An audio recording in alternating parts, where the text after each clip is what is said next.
ഒരു കുഞ്ഞുടുപ്പ് തയ്ക്കാം, കെട്ടുടുപ്പ്. അതിനായിട്ടുള്ള തുണിയാണിത്. ആദ്യം ഇതിൻ്റെ ലെങ്ത് എത്രയാണെന്നൊന്ന് നോക്കാം. ലെങ്ത് ഇവിടെ 11.5 ഇഞ്ചേ ഉള്ളൂ. 13 ഇഞ്ച് വരെ ആകാം ലെങ്ത്.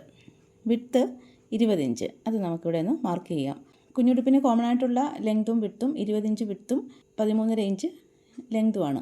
അപ്പോൾ ഇവിടെ ലെങ്ത് 11.5 ഇഞ്ചേ കിട്ടുന്നുള്ളൂ. അപ്പം അത് വെച്ചിട്ട് നമുക്കൊരു ഫ്രോക്ക് തയ്ക്കാം. അത് ഈ തുണി ഒന്ന് രണ്ടായിട്ട് മടക്കിയിട്ട് ഇതിൻ്റെ സെൻറ്റർ ഒന്ന് മാർക്ക് ചെയ്യാം. സെൻറ്റർ മാർക്ക് ചെയ്തെടുത്ത് ഞാനൊന്ന് വരച്ച് കാണിക്കാം, നിങ്ങൾക്ക് കാണാൻ വേണ്ടി മാത്രമാണ്. ഇതാണ് സെൻറ്റർ. ഇനി ഈ സെൻറ്ററിലേക്ക് ലെഫ്റ്റിൽ നിന്നും റൈറ്റിൽ നിന്നും തുണി മടക്കി വയ്ക്കുക. കണ്ടോ, ഇതുപോലെ. ത്രാളിക്കാവിലെ പട്ടോല പന്തലിൽ കുളിരമ്പിണി വളയങ്ങൾ തോരണമായി.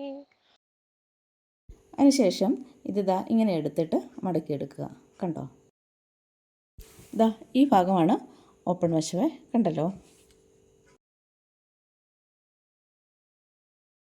ഇനി നമുക്ക് ഷോൾഡറും ആം ഹോളും ഒക്കെ ഒന്ന് അടയാളപ്പെടുത്താം.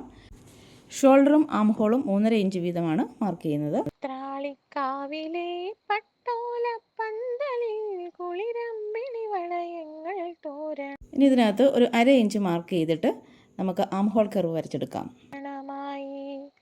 ഉത്രാളിക്കാവിലെ പട്ടോല പന്തലിൽ കുളിരമ്പിണി വളയങ്ങൾ തോരണമായി. ഇനി നെക്ക് മാർക്ക് ചെയ്യാം. നെക്ക് വിഡ്ത്ത് 1.5 ഇഞ്ചാണ്. Neck depth 2 ഇഞ്ചുമാണ്. ഇത് മാർക്ക് ചെയ്തിട്ട് ഒന്ന് സ്ക്വയർ ആക്കി മാറ്റാം. അതിനുശേഷം ഒരു 1/2 ഇഞ്ച് ഡിസ്റ്റൻസിൽ നമുക്ക് നെക്ക് വരച്ചെടുക്കാം. ഇതുപോലെ വൈഡായിട്ടൊരു യു നെക്ക് വരച്ചെടുക്കാം. ഇനി ഇത് നമുക്ക് കട്ട് ചെയ്തെടുക്കാം. മഞ്ഞിലത്തുമ്പികളെ കൊഞ്ചിയുണർത്താൻ, മഞ്ഞിലത്തുമ്പികളെ കൊഞ്ചിയുണർത്താൻ അണിയറയിൽ. കട്ട് ചെയ്ത് കഴിഞ്ഞിട്ട് ഇതുപോലെ ഇരിക്കും. ഇത് ബാക്ക് വശമാണ്, ഈ ഓപ്പൺ ഉള്ള ഭാഗമേ. സൈഡ് ഓപ്പൺ അല്ല. ഇത് ഫ്രണ്ട് വശം. ആദ്യം നമുക്ക് ഈ കൈക്കുഴി ഒന്ന് മടക്കി അടിക്കാം.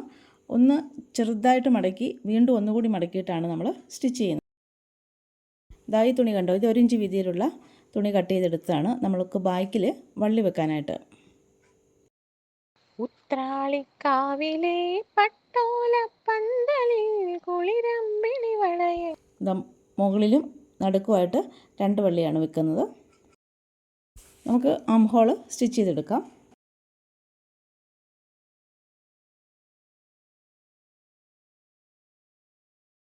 അടുത്തത് നമ്മൾ മടക്കി അടിക്കേണ്ടത് നെക്കാണ്. നെക്കും ഇതുപോലെ തന്നെ 2 മടക്കായിട്ട് മടക്കി അടിക്കുക.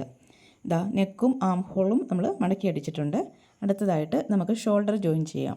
നല്ല വശവും കൂടി ചേർത്ത് വെക്കുക. എന്നിട്ട് 2 ഷോൾഡറും നമുക്ക് ഒന്ന് ജോയിൻ ചെയ്തെടുക്കാം. ഷോൾഡർ ജോയിൻ ചെയ്യുമ്പോൾ 2 വട്ടം സ്റ്റിച്ച് ചെയ്യണം.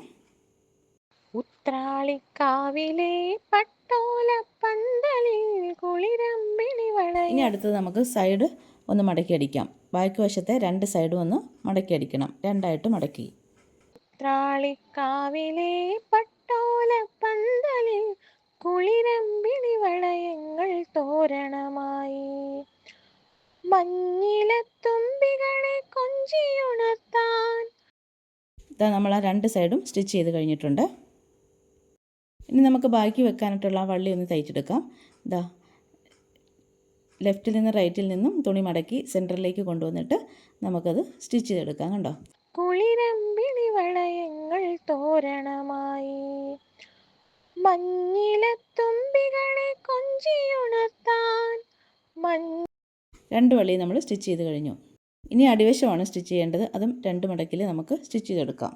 മഞ്ഞിലത്തുമ്പികളെ കൊഞ്ചിയുണർത്താൻ അണിയറയിൽ പൂപ്പടതന്നാരവമായി.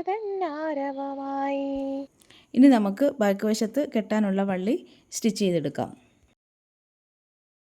ഉടുപ്പിൻ്റെ ചീത്തവശത്തായിട്ട് വള്ളി വെക്കാനായിട്ട് നമ്മൾ കൊടുത്ത മാർക്കിങ്ങിൽ വള്ളി വെച്ച് സ്റ്റിച്ച് ചെയ്തെടുത്താൽ മതി. 2-3 വട്ടം അങ്ങോട്ടും ഇങ്ങോട്ടുമായിട്ട് സ്റ്റിച്ച് ചെയ്തെടുക്കുക.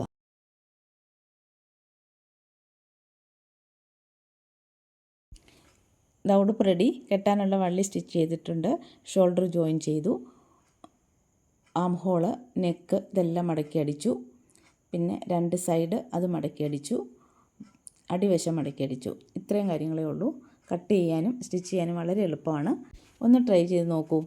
എന്തെങ്കിലും സംശയം ഉണ്ടെങ്കിൽ കമൻറ്റ് ബോക്സിൽ ഇട്ടാൽ മതി, ഞാൻ റിപ്ലൈ തരാം. മഞ്ഞിലത്തുമ്പികളെ കൊഞ്ചിയുണർത്താൻ